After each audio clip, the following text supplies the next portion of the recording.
আমাদের স্বরাষ্ট্রমন্ত্রী বলছে যে কিঞ্চিত তেলের দাম বাড়ছে, ওই জায়গা থেকে আপনার এখন ভাড়াও যদি কিঞ্চিত বাড়ে তাহলে তো অবশ্যই সমস্যা হবে।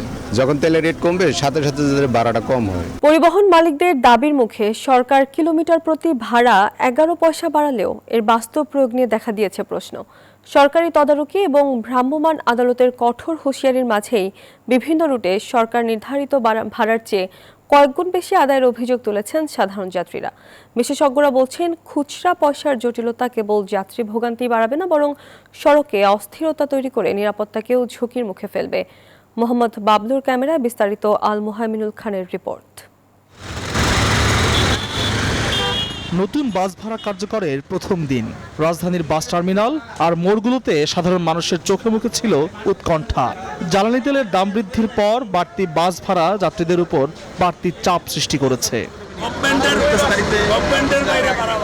যাত্রীদের অভিযোগ, সরকার নির্ধারিত ভাড়ার তোয়াক্কা না করে অনেক রুটে আদায় করা হচ্ছে ক্রাঞ্চি রোলের ভিতর চকলেট ক্রিমের filling, all time cream roll, মুখে দিতেই স্পেশাল ইনসাইড। 6 থেকে 7 গুণ বেশি অর্থ।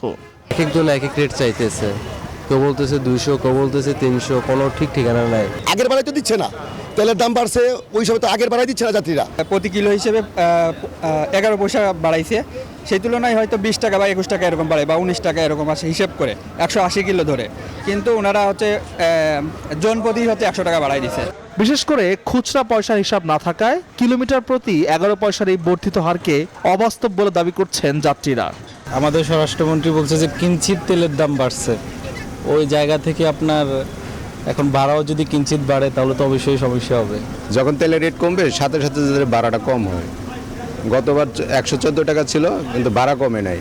যোগাযোগ বিশেষজ্ঞরা বলছেন, বাস ভাড়া বৃদ্ধি 11 পয়সার মধ্যে সীমাবদ্ধ রাখা সরকারের জন্য এটি সফল হতে পারত যদি তা কার্যকর করার সুনির্দিষ্ট কোনো পদ্ধতি থাকত। তাদের মধ্যে খুচরা লেনদেন নিয়ে কন্ডাক্টর ও যাত্রীদের মধ্যে চলমান এই বচসা সড়কের নিরাপত্তাকেও ঝুঁকিতে ফেলতে পারে।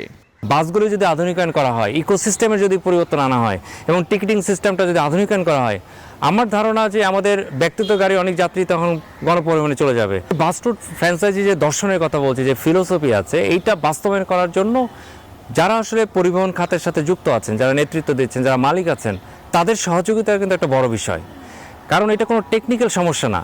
এদিকে বিআরটিএ কর্তৃপক্ষ জানিয়েছে, অতিরিক্ত ভাড়া আদায় ঠেকাতে মাঠে সক্রিয় রয়েছে ভ্রাম্যমাণ আদালত। নিয়মের ব্যত্যয় ঘটলে আইনি ব্যবস্থা নেওয়ার আশ্বাস দিলেও সাধারণ মানুষের শঙ্কা কাটছে না। জ্বালানি তেলের দাম বৃদ্ধির প্রভাব এখন সরাসরি পড়ছে সাধারণ মানুষের পকেটে। তাদের শঙ্কা, সরকার প্রতি কিলোমিটারে 11 পয়সা বাড়ালেও খুচরা পয়সায় টিকিট কিনতে গেলে তা বেড়ে যাবে আরও কয়েক গুণ। আর তাই তো এ বিষয়ে তদারকি বাড়ানোর আহ্বান সাধারণ মানুষের।